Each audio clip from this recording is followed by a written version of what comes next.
Hi there, and welcome to the Educators Corner podcast, the show that brings you conversations with educators from all over the world. Conversations where we stay curious for a little bit longer about the issues, challenges, and opportunities which we are facing in our schools and in our communities. Today we're joined by Leo Thompson, an educational consultant and former international school principal. Leo, often referred to as an Edsplorer, has worked with numerous international schools and was previously a specialist in school evaluation and accreditation for CIS. Hi there, Leo. How are you doing and how's the start of the week shaping up for you? Hi, Kai. Pleasure to speak to you on the second day of the working week for you, but the first for me, over here in Vienna in Austria. And so far, so good, and all the merrier for having our conversation now.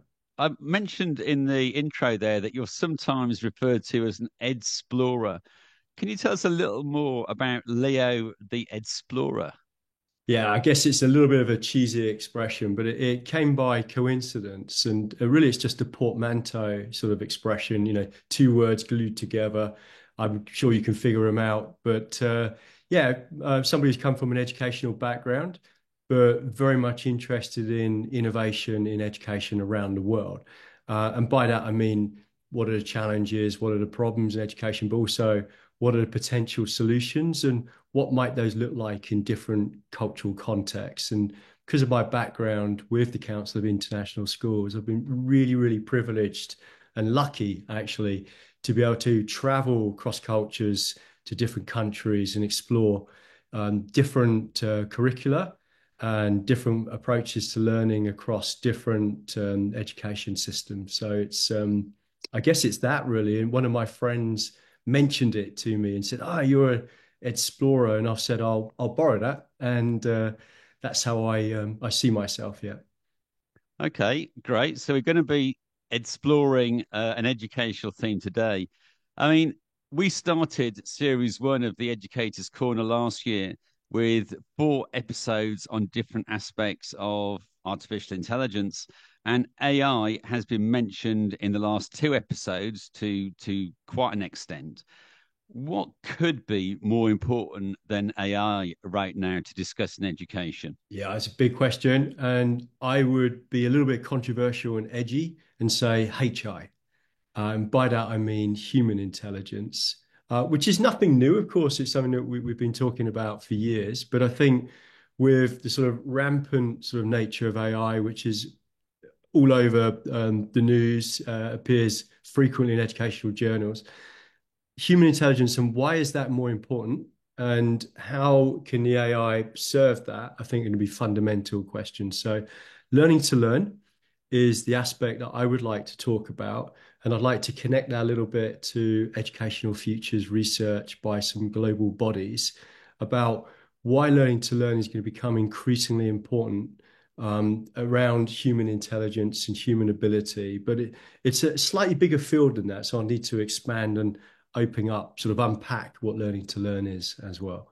So just to be really clear, Leo, so you think that learning to learn at the moment there should be more of an emphasis on learning to learn in our schools than on AI.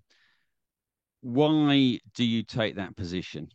I wouldn't say necessarily more, but I would say both. And I think you can have both. I think it would be ignorant to ignore AI and its potential and what it can do. But I think it ups the stakes of the game. And like I said, I wanted to draw allusion or refer to some of the research that's out there from global bodies like World Economic Forum, like OECD, like McKinsey. What is remarkable is how they all converge and are similar in saying employment skills and future skills are going to require a certain level of abilities from our students to make them marketable, but also to help them stand on their own 2 feet. For instance, OECD, which is hugely, as you know, influential body, they are talking about the importance of metacognition and critical thinking as the number one sort of skill required by students. And that's obviously a fundamental aspect of human intelligence, the ability to transfer and to apply information. But they're not alone. I mean, the World Economic Forum is saying problem solving, critical thinking, analysis skills, very, very high on their agenda. McKinsey report is looking at what employers are saying. This is what we want.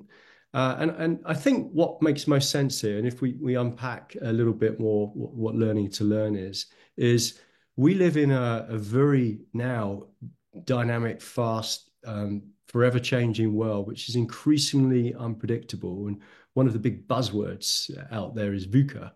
And many of your listeners, I think, will know this, but VUCA stands for what is volatile, what is uncertain, what is complex, and what is ambiguous.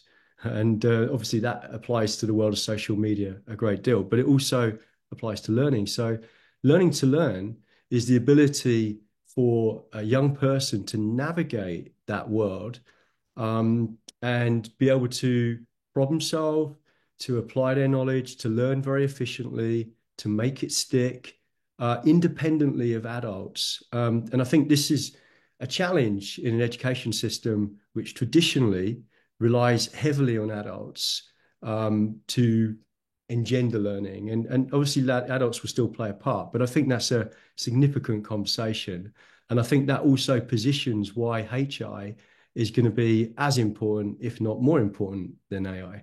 In a recent Educators Corner podcast, we were talking to Priya Lakhani, and she was saying that we're already in a world where we don't know what's real, or we don't know what's the truth anymore.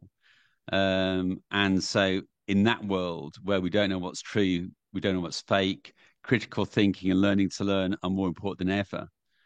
I guess you'd agree strongly with that view. 100%. I'd agree even more, Kai, because I'm a dad and I've got twin 12-year-olds, and the world that they're trying to navigate right now with the streams of information that are coming over on social media and scary things like Instagram, which are incredibly addictive, means they're confronting information.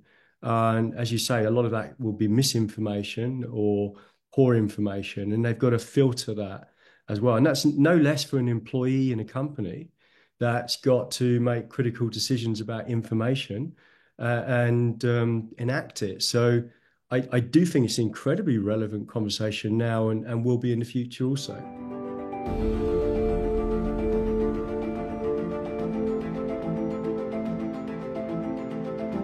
Okay, let's dive deeper into this whole concept of learning to learn, Leo. I mean, what is it? What does it mean? And what does it look like in the classroom? So maybe you could start to unpack learning to learn for us. What is it, first of all? Okay. Well, it's a good question, isn't it? And it is another thing that sounds like a buzzword, and it is not a new expression. Learning to learn just goes back, even in the 70s, there were references to learning to learn. I think a nice way of framing this is to come in with a question, is what independent mindset and skills would a child need to navigate the world without an adult? And if you ask that question, then you start thinking about specific mindsets and skills. Mindsets being their attitude or sort of way of viewing the world, approaching the world, encountering the world. And skills being cognitive abilities that they can apply, but also in the emotional domain to help them navigate that world successfully and independently. So if we unpack that a little bit, we can open up what those mindsets and those skills are. And you will not be surprised that very high on that list is growth mindset. And as something that people talk about, it's become a bit of a buzzword since Carol Dweck coined it, I think more than 20 years ago now, maybe 22, 23 years ago. But other things as well that we talk about, habits of mind, about curiosity, inquiring, metacognition as well. It also goes back to the 70s and John Flavel's research as well. Attitudes to making mistakes and also failure. How do we handle that? Ideas around practical optimism and smart effort and things like that. And it's really quite a long list of mindsets. And then skills more about how do children self-regulate themselves in terms of their learning and also their emotions around their learning. How do they make sure that memory sticks? How can they learn in a way that's relational, that connects prior knowledge to new knowledge in a way that they can reliably recall it and with high efficiency, which is a problem as a middle-aged man. Increasingly, I have as well, so I have to work on those skills. And so there's this sense of efficiency around learning, independence around learning, and ability to apply learning. So I don't want to go on too much, sound like the Oxford English Dictionary around this, but I do think it's worth unpacking that into thinking about these mindsets and skills that allow a child to be very efficient and very independent. So learning how to learn really involves developing a range of mindsets and skills. You've been very clear about that. And that sounds all absolutely fantastic if all our students had those mindsets and those skills at their fingertips. So what does it actually look like in a modern day classroom? How would I recognize that was going on in my school? Yeah, okay. And it's a fantastic question because we know that learning is invisible. And if you're automatically saying, what does it look like? And it's invisible, then we know that we have to be quite smart about what we look for. What are the indicators? What are the activities? Now, I think with Learning to Learn, we can unpack that into what students are saying, as well as sort of evidence of their thought processes and obviously what they're doing as evidence of their thought process. And I think one of the big shifts when we're talking about learning to learn is really on the process of learning as much as it is around the mindsets around learning. So what I did recently, because I knew I was popping onto the podcast with you, is I've been doing some workshops with some schools. And one particular workshop was on metacognition with ACS schools, independent schools in London. And I did a little Padlet exercise with the teachers as a follow-up after our first course. And what I thought I'd do is just share some examples from the actual teachers, because then this is their classrooms and what they were doing. So one thing that's come from the primary teachers here, which I think is incredibly powerful, they were focusing on neuroplasticity with the students. And one of the, I think, gaps often in schools and in curricula around the world is that students actually don't learn how they learn. They don't understand how their brains work. And what this particular teacher had been doing was building little pipe cleaner models of the brain with pipe cleaners and beads to reflect the idea of neurons connecting with other neurons. And that is essentially what neuroplasticity is, which is the ability of the brain right throughout life to forge new connections and make new connections. And the research is pretty strong about the plasticity of the brain and the potential of a child. So by introducing this to primary children in a fun and engaging way, the children are understanding that they can actually rewire their own brain, that they have much more control of their intelligence than they might realize because of this plasticity of the brain. So I think that's a lovely little thing to be doing with primary students. Fascinating, absolutely fascinating. So that's one little activity. And then I think another one which some schools do, so some of this won't be new. Some of this, a lot of, I call it pockets of excellence. Teachers will be doing this. But another one I really liked is also in primary, getting students to teach others in the group. And why is that effective? Well, first of all, it builds the confidence of the individual, but in terms of their learning ability, what they are doing is they're using a technique called elaboration, which is drawing upon their prior knowledge and forcing them to understand it. And there's a gentle social pressure there by knowing that you've got to explain this to somebody else. So this technique is called the Feynman technique. And it's a simple thing. It's easy to integrate into a classroom. And the child is automatically calling upon that knowledge. So they're making it stick by reusing it. And then they're applying it and trying to explain things. And one of the sort of principles of learning to learn is if you can't explain it, you don't know it. And so it reveals that concept. So there's just a couple of ones which are transferable, could also be used with older students, and elaboration is the sort of scientific principle behind that. Okay, they sound great from the primary phase. Um, I remember this is a long time ago. My first history lesson at secondary school. This is back in the late 70s, dare I say, and how we were being taught history during that time was really fascinating all those years ago. So the first lesson, the history teacher came round and he handed out these booklets, and there were about 30% of the class, and as he handed out every booklet onto every desk, he said, "Evidence, evidence, evidence, evidence, evidence," and this was straight away a very different way that I'd been compared to how I'd been learning history as a student in the primary school. So evidence, evidence, evidence. And then very quickly, we were into what I realized now was like the critical analysis of sources and evidence. And this is the way we were taught history all the way through our secondary education.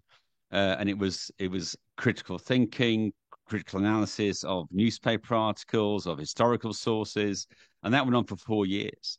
And Mhm. what I guess realized after a while that we were part of what was called then the school's history project, and that was reinventing or redesigning the way that history is taught and was taught. And one of the key aims of the school history project was to develop critical thinking. And so there was a bit of learning of the chronological sort of sequence of history. We did a sort of project on the history of medicine. I think that's still quite popular, where you learn, the sequence of different eras and so on. But throughout, what I remember most about that history learning was this continual critical analysis of sources. And I think that in particular, and maybe also the fact that I studied English literature as well, and I think there was a fair amount of those skills courses through English literature during that time. I think that gave me, as a learner, all those decades ago, a certain degree of critical thinking and critical analysis. Would that type of learning fit in very much into the way that you're advocating now? Yeah, I think so. And we can even explicate that. If we sort of unearth what your teacher was doing, you sound like a fantastic teacher. The very fact that you can reflect back, I won't say how many years that is, Kai, but recall that information. Yeah, First of all, you're utilizing what's called your episodic memory, which is your visual memory of the moment or the event. yeah. But the fact that it was reoccurring suggests that you developed that skill, that cognitive skill, critical thinking, to a level of automaticity. And that automaticity is handled by the procedural pathways in your brain, which is when the point when you've got it to that level means you can apply it to lots of situations, which of course, as a head of school, you are having to do frequently because you're problem solving and you're looking at things from different perspectives. Um, all of this won't be a surprise to people, but this goes back to Bloom's assessment and Bloom's work of higher order thinking, where you're chunking information and look at it from different perspectives and then applying it at what would be called level 4, level 5, level 6. So I think from in that regard, that aspect of it's not new, but if you can guarantee that children take that away and take control of it and then can reuse it, you've given them a gift for life. And I think your anecdote there is a perfect story that exemplifies that.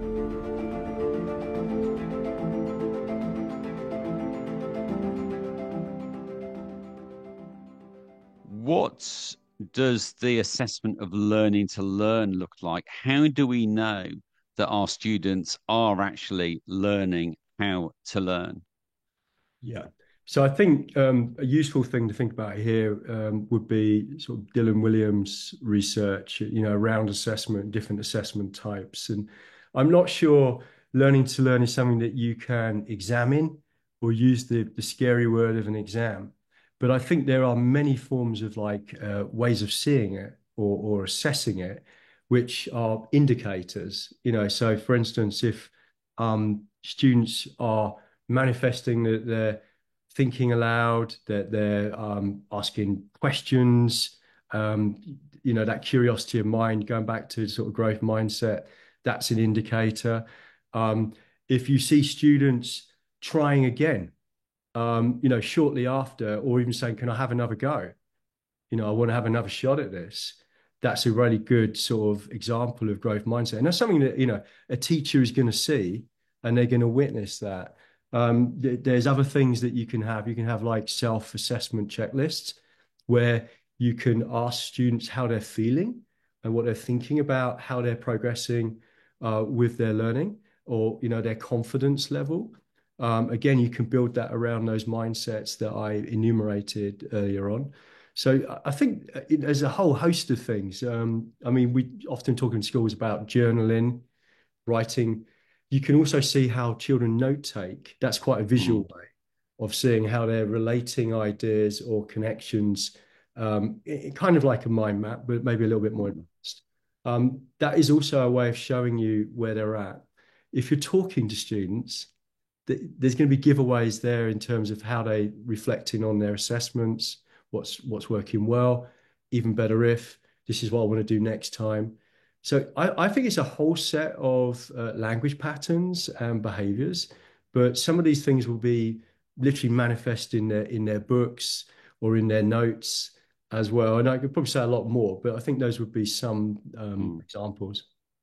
Yeah, and that sounds great. And I think, we might be able to learn from some of the, I think they call them source questions now. I think in history A level, where students are presented with sources, and they have to analyze them and have to apply some of the skills I was talking about that I was learning all those decades ago.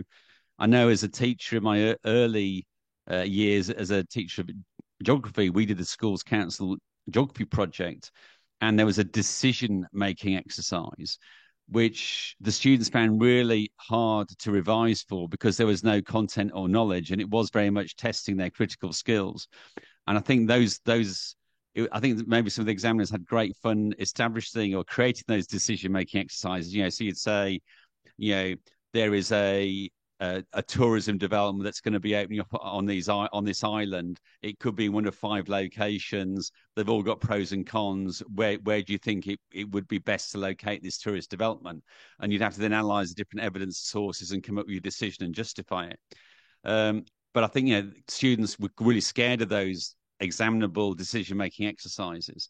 And then I'm not sure they still do it in English literature, but certainly the A level that I did, there was an unseen paper, which again was terrifying. You couldn't revise for it. You were given a poem you'd never seen before, and you had to critique it.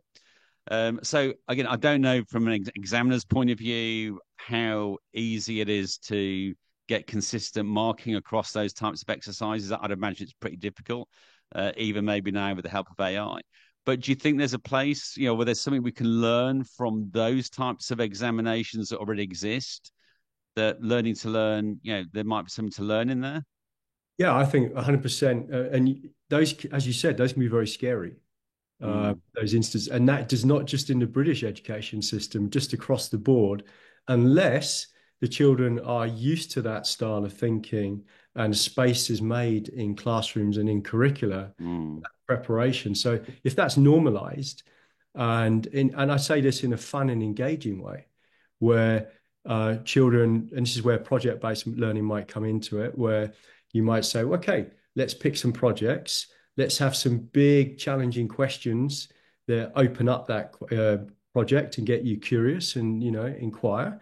And then let's have a go at doing this. But I think one thing I wanted to say to you, and I think this is something that comes over to work in a couple of books that I've read around the learning to learn space, is sometimes in school, it's a bit mystifying to students in terms of what they're being assessed for and what is being asked of them. And taking us back to Bloom, one simple thing that has been done with students in a number of schools, and I say this in the US particularly, is to actually explain Bloom's taxonomy to them and simplify it in real world, basic terms and say, you get rewarded more, you get more points for this than if you answer like this. And you can scaffold your way through Bloom with the students. And Of course, Bloom's model is 70 years old. It was designed for planning assessment, but we can demystify that process and say to the kids, let's turn this into a game. Level one, level two, this is just factual retention. This is you just recalling the main ideas. Level three, you get extra points if you can apply these ideas. Level four, and so forth. And so I think if you build that into the sort of habits in the classroom, you make a space for it, you take that scare factor. Is it a good thing in terms of them being able to handle and think on their feet? Absolutely, because that's what they've got to do in the real world. And in a sense, you're bursting the bubble of school and preparing them for educational or entrepreneurism or for careers. Yeah, I think that would have certainly helped me as a history student or an English student, having Blue's taxonomy explained to me, and why I was probably finding this bit a bit more difficult, where I wasn't relying on factual recall or just simple, testing my understanding, where it was more testing my critical thinking, synthesis, those sorts of things. That would have helped. I think as a teacher of the Geography School Council Project, 16 to 9 project, again, sharing that with students, saying, yeah, you feel uncomfortable because this is more difficult.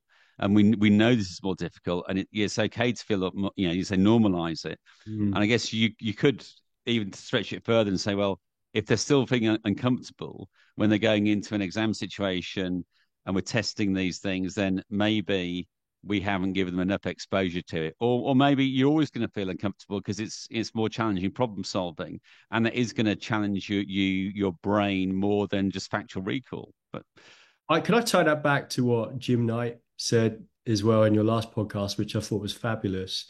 But this is about a shift that perhaps a shift that we could have more in education as well to prepare kids for the future. And that's something that Jim brought across, I think. And these sort of activities are much more relevant to the world they'll be facing than to rote remember 100 words on a long list, and it's much more applicable to the outside world. So hats off to the teachers who were doing that and predicting the future.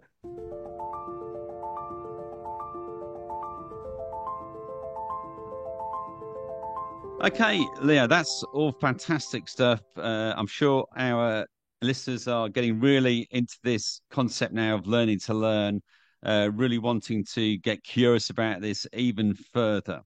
So, can you share some practical ways that teachers could facilitate learning to learn skills in their classroom, regardless of the curriculum that they are following in their school?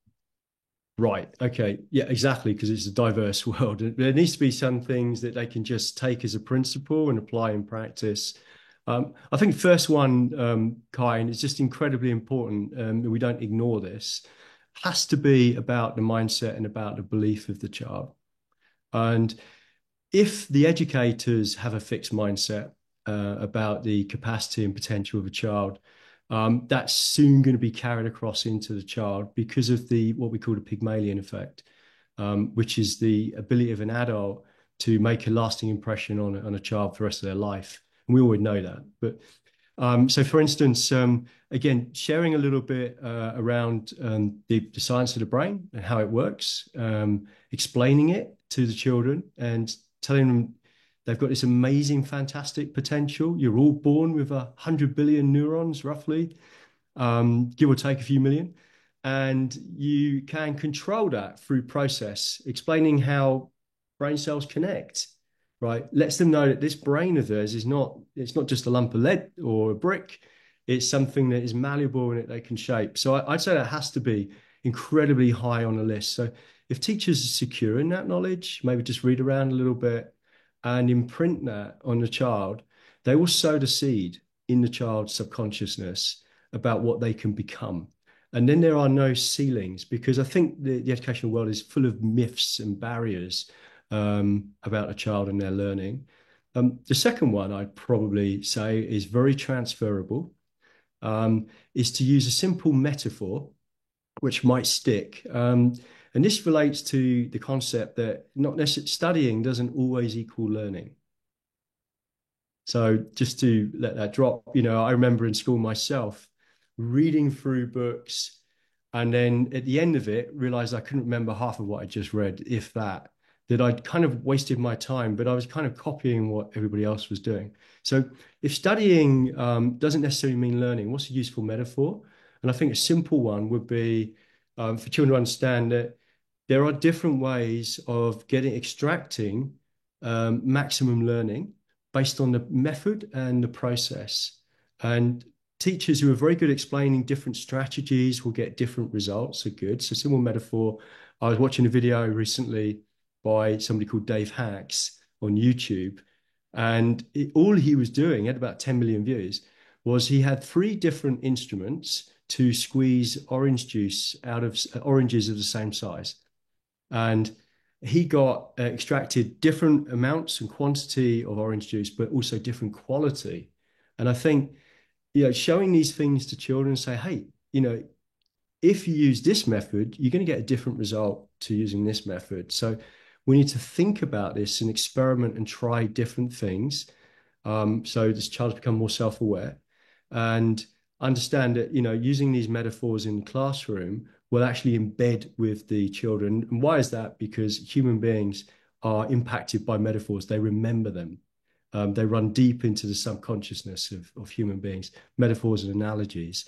Another really useful analogy, simple one, is children understand the concept of driving their own brain. Like a car, they can change the pace of their thinking. They can choose the route of their thinking. They can avoid obstacles and distractions. And we're thinking about self-regulation there.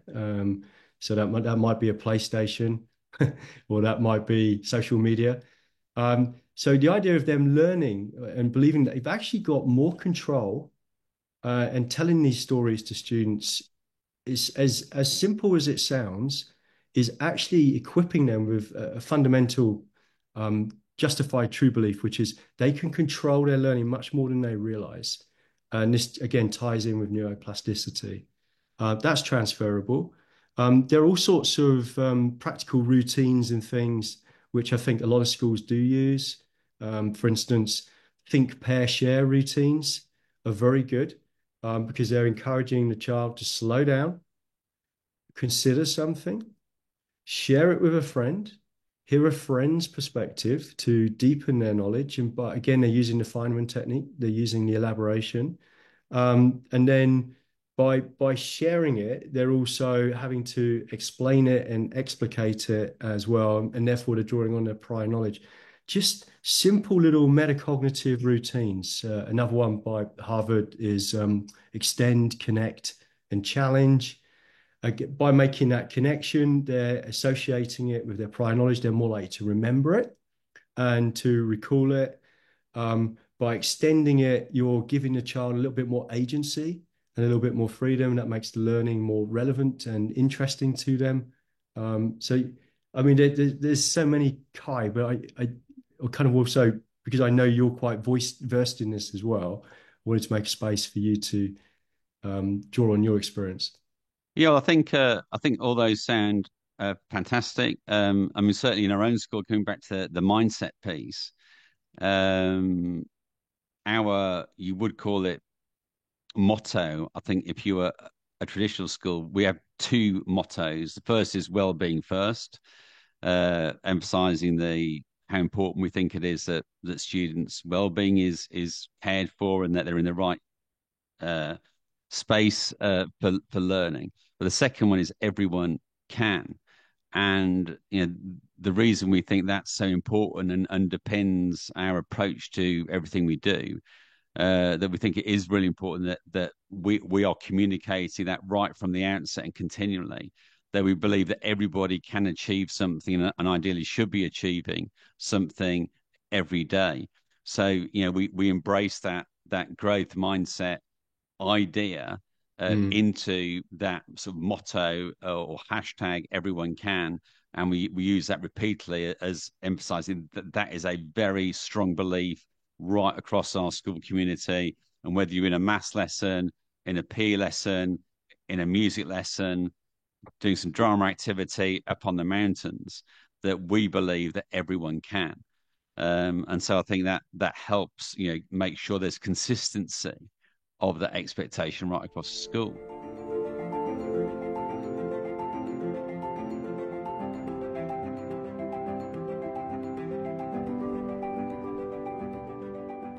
And I guess the next question then, Leo, is that, we've had people like yourselves who are doing a lot of work, trying to get this stuff embedded in schools.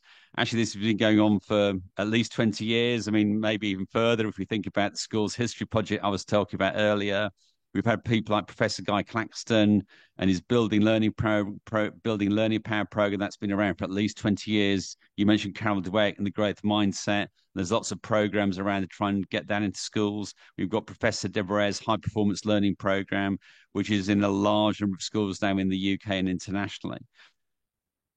And I guess despite all these efforts, learning to learn skills, are they mainstream? Would we see these in every single classroom? Why are we having to have this podcast conversation about how important they are? Why is it that after like several decades of learning to learn as a concept and lots of practical ideas of how this can be introduced, why is it that learning to learn isn't embedded in more classrooms and more schools around the globe? Yeah, yeah. One would probably need to do a PhD research on this, which I probably can't do in the next 10 minutes. I have theories, Kai, and I'd like to share some of those theories with. I think, first of all, it needs a mandate. It needs a mandate from the top. And by that, I mean curriculum authorities, agencies, and to really push out there on the importance of it and say, we signal and we believe in this because it ties in with educational futures. Um, Schools need to make a space for this. Then the second thing, you need to create that space in the curriculum of your school, and you need to normalize it. And to take my hat off to what HPO is trying to do, is to create a common language around this sort of independence of learning, the values and habits of mind. And I know that you're well versed in this in your school. But I think there's other things as well. I think teachers and school leaders, dare I say, are extremely time poor. You have to make it as easy as possible for them to integrate these things and bring them into the classroom, by creating resources, by creating materials, things that they can share with the children, link it to their LMS system, little videos, stories, anything that makes it easier for the teachers is likely to be palatable. Ideally, you would take things out of the curriculum again, and this is something that Jim Knight said, that perhaps we don't need anymore. They're not as relevant or as important as they once were, with this shifting world and shifting VUCA world in dynamic. So I think, those are some reasons. There are a lot of fads in education. Some of your listeners would say that learning to learn is a fad. Yeah. But if you read the research around it, it's hard to ignore how compelling the research is. And a lot of that research that's come out over the last 15, 20 years has made it stronger. So a lot of the neuroplasticity research. So I think, there's that. You've got to compete with beliefs, what's called lethal mutations, where things started off on the right way and then got misunderstood or misinterpreted. Perhaps learning styles is a good example of that. Things went off track. And so I feel, there's maybe a whole host of reasons why it's not taken off as much, but perhaps it's just not well understood either. And, you've got brilliant work Guy Claxton has been doing and was doing way back. That's still neurologically sound. If you look at the sciences of learning and studies, all of that stuff is still strong and it's reliable. But I think we've got to look at systemic change. We've got to look at other reasons. And I think you would definitely be somebody who has something to say here. I'd say one of the most powerful whole school developments we've made in the last 10 years, was in this territory, has been in this territory, and it's still having an impact on our school and our community. And I read a pamphlet which was written by Professor Guy Claxton and Bill Lucas back in, I think, 2013, published by SSAT, and I'll share that in the podcast notes. In that pamphlet, they articulate that there are four questions that every school should consider every now and again. And I was really taken by these four questions. And the first of those questions was, what are the desired outcomes for learning for your students in your schools? Or what are the desired outcomes of learning for your students in your school? And you can explore the pamphlet if you're interested, listeners out there, for the other three questions. But we took that first question and we put that to our staff in the start of the summer term in 2014, so 10 years ago. And I thought we might have a sort of 10, 15-minute discussion about it. That question opened up a discussion right across our staff body for the rest of that summer term. And a group of staff, after a week or so, came up to me and said, look, we'd really like to capture the discussions that are going on and what this could mean for our school. Are you happy for us to do that? Kind of, yeah, absolutely. You go ahead and you go and continue the discussions and come back and tell me what you're thinking. So a couple of months later, they came back and they said, look, we've listened to all our colleagues. We've had these discussions. We've had some fantastic discussions about learning, about education, the purpose of it. Is it about happiness? Is it about well-being? This is 10 years ago. What should it be? What should we be aspiring for in our young people? And anyway, they came up with this thing. And they said, what we've come up with, Kai, is we're going to call it the BSM learning ethos. And we've identified about 10 mindsets and attitudes and skills that we think should be the outcomes of learning for our students in our school. And we think this is what we stand for as a school. This is what we're aiming for. What do you think? I said, well, that looks great. And why don't you present that back to the staff? And they did. And so this was a great opportunity for all our colleagues to be involved in co-constructing the answer to that question. What are the desired outcomes for learning for students in our school? And we created this BSM learning ethos, which then for the next decade has permeated our school and also our school in Salalah. It's infused our curriculum planning. It's the foundation of pedagogy and curriculum at the school. A few years later, we did adopt the HPL philosophy and framework, and we managed to absorb and merge the two together. And we're now at a point 10 years on where I think it's probably time to go back to that learning ethos and revisit it and just sort of check in with the group of staff we've got now, some of who were here 10 years ago, but many who weren't. And let's just reframe that question again, or ask that question again. And let's have a look at our learning ethos, and has that changed? Does that need to change? But I say having that conversation in response to that question, and then the staff creating that learning ethos, which really captured everything you've been saying about learning to learn. And then because the staff owned that, and it underpins everything we do in terms of pedagogy and curriculum design, that has been really, really powerful, sustaining, and it hasn't been a fad. It's become a real characteristic of our school, our BSM learning ethos, and you can read a bit more about that on our website if you're interested. So I think, beginning with the end in mind, and we never got to ask the second, third, and fourth question. Perhaps we'll get round to that the second time round we do this process.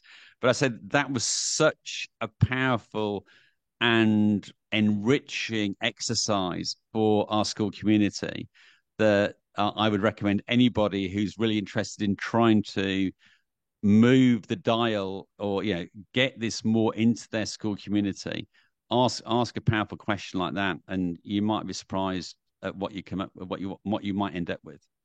I think that's really fantastic that you had the foresight to do that as well, and that tied back with Guy Claxton's four questions. Is that right? Yes. Yeah.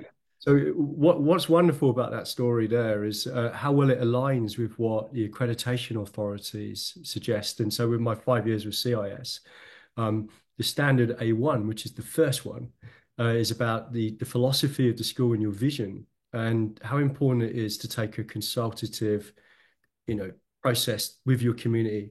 And of course, by doing that, by creating that ethos, you've got that buy-in then. And as you say, you've got that alignment right through, because the mission and vision is your promise to your community. If it's not just a placard, you should mean it. And therefore, by having all of that consultation with those voices, you've got something that's really authentic, that's really you, and runs through the identity of the school. And I just think that's a story well told, but also it's an exemplary bit of practice that other schools should be doing cyclically, as you say, renewing and retesting to make sure that what they've got is reliable and relevant, and preparing those children for the future in the right way. And with that holistic vision, as you say, it's not just about learning, it's well-being as well.